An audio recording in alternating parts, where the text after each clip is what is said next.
Здравейте!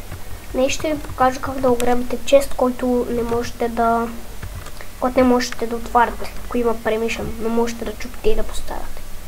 Така. Взимате един чест.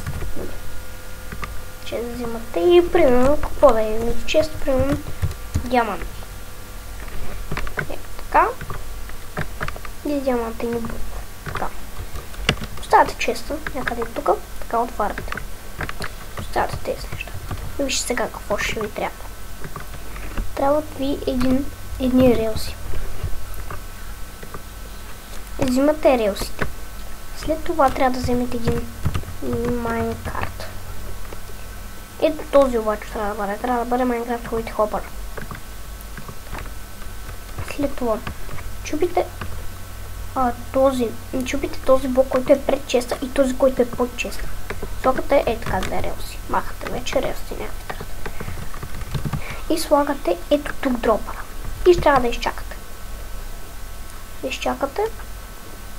И като отворите, би трябвало ето тези неща да бъдат ето тук. Вижте, вече ги няма. Те са ето. И като ги вземете, и като го отворите, взимате си ги. Махате това. Закривате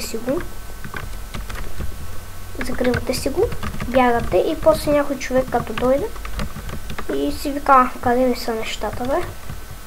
Накрая вие сте ги ограбили. Това наистина е добро нещо, ако играете в сървър и не можете да вземете неща. Не можете да отварите често. Така. Обаче трябва да имате материалите, които не се намират толкова трудно, но не се и намират толкова лесно. Да, това беше от мен. Надявам се да съм ви помогнал с нещо, което може би някои хора няма го харесат, някои ще го харесат.